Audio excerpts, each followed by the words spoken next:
सम्पूर्णमा नमस्कार।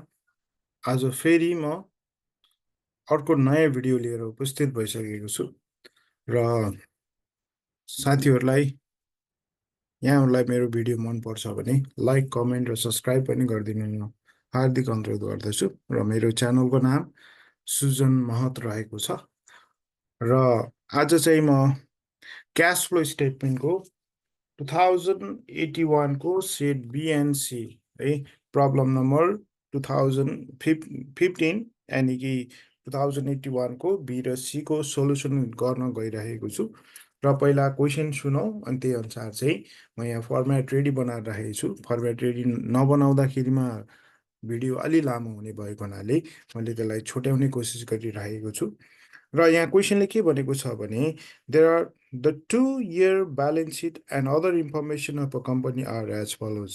2टा वर्षको ब्यालेन्स सिट र अरू इन्फर्मेसन दिएको छ। लाइबिलिटी साइडमा क्यापिटल छ, त्यो फाइनेन्सिङमा जान्छ। डिभेन्चर छ, त्यो पनि फाइनेन्सिङमै जान्छ। इनफ्लो र आउटफ्लो अहिले एकछिनमा गरौँला। क्रेडिटर्स यो अपरेटिङको पेड टु सप्लायर्स फर पर्चेजमा जान्छ।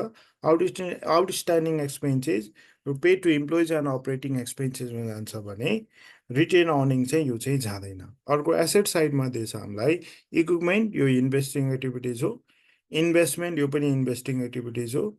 स्टक अपरेटिङको चाहिँ cash paid to employees and operating एक्सपेन्सेसमा पर्छ र अर्को डेप्टर्स यो चाहिँ अपरेटिङको cash sales and collection from डेप्टर्समा पर्छ भने क्यास सबैभन्दा लास्टमा हामीले एडजस्ट गर्नुपर्छ ओपनिङ र closing.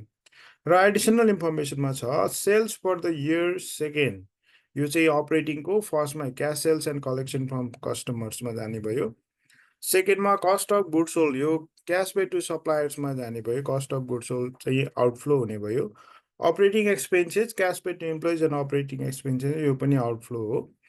Additional purchase of investment यो इन्भेस्टिङ एक्टिभिटिजको आउटफ्लो हो र अर्को छ ट्याक्स पेड, यो चाहिँ अपरेटिङको ट्याक्स पेड भन्ने छुट्टै हेडिङ छ, त्यहाँ जाने भयो, यो पनि आउटफ्लो हो।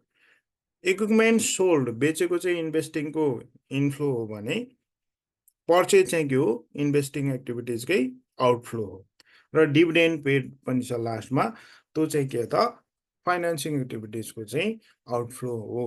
र अब हामीले सोल्युसन गर्दा फर्मेट त त्यही नै हो। माथि चाहिँ हामीले क्यास फ्लो स्टेटमेन्ट भनेर थप्नु पर्यो। म पनि थप्छु, यहाँ छुटेछ।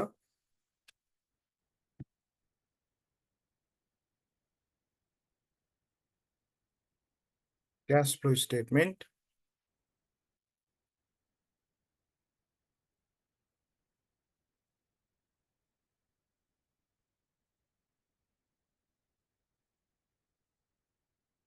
सकेसम्म छोटो बनाउने कोसिस गर्दैछु। यदि तपाईँहरूले भिडियो मन पर्यो भने लाइक, कमेन्ट र सब्सक्राइब गरिदिनु हार्दिक अनुरोध गर्दछु। र अब हाम्रो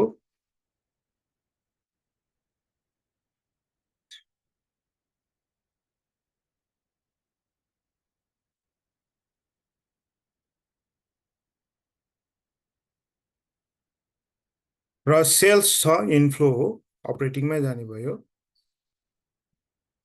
अर्को इन्क्रिज इन डेप्टर्स आउटफ्लो हो, अपरेटिङमै जाने भयो। त्यसपछि यताको टोटल आउँछ। कस्ट अफ गुड्स सोल्ड दिएको छ हामीलाई क्वेसनले, यो पनि क्यास पेड टु सप्लायर्समा आउटफ्लो। अनि इन्क्रिज इन स्टक यो पनि आउटफ्लो हो। इन्क्रिज इन क्रेडिटर्स यो इनफ्लो, लाइबिलिटिज बढ्यो भने इनफ्लो। त्यसपछि अर्को टोटल आयो हाम्रो क्यास पेड टु इम्प्लोइजमा अपरेटिङ एक्सपेन्सेस छ आउटफ्लो 1,45,000 र increase in outstanding expenses liabilities बढ्यो भने इनफ्लो, त्योपछि टोटल आयो। त्यसपछि ट्याक्स पेड दिएको छ, यो नि आउटफ्लो भयो। त्यसपछि सबै जोड्ने घटाउने गरेपछि प्लस 70,000 आउने रहेछ अपरेटिङ एक्टिभिटिज भने। इन्भेस्टिङ एक्टिभिटिज चाहिँ पर्चेज अफ इन्भेस्टमेन्ट यो चाहिँ आउटफ्लो भयो। पर्चेज अफ इक्विपमेन्ट यो पनि आउटफ्लो भयो। सेल्स अफ इक्विपमेन्ट यो चाहिँ इनफ्लो भयो र त्यसपछि net cash flow from investing activities पनि आयो 1,40,000 र त्यसपछि फाइनेन्सियल एक्टिभिटिजमा issue of share inflow redemption of debenture, debenture घटेको रहेछ, घटेपछि रिडम्सन, बढेको भए इस्यु अथवा रिसिभ अफ डिभेन्चर भन्थ्यौँ। त्यहाँ प्रिमियम छ भने यहाँ प्रिमियम पनि जोड्नुपर्छ, यदि छ भने डिभिडेन्ड पेड यो पनि आउटफ्लो भयो। त्यसपछि net cash flow from financial activities पनि आयो। त्यसपछि अब हाम्रो net changes in cash A plus B plus C गर्दा -60,000 आउँदो रहेछ र ओपनिङ क्यास ब्यालेन्स हामीलाई 80,000 दिएको छ।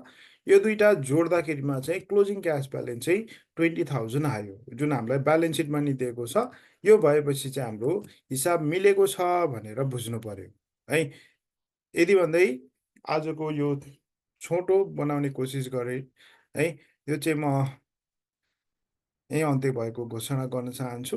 र यदि साथीहरूलाई चाहिँ मन पर्यो भने मेरो भिडियो लाइक, कमेन्ट, सब्सक्राइब र सेयर गरिदिनु हुन हार्दिक अनुरोध गर्दछु। र यहाँहरूको आउँदै गरेको एक्जाम राम्रो हुनेछ भन्ने आशा एवं विश्वास पनि गर्दछु। हस्त, धन्यवाद।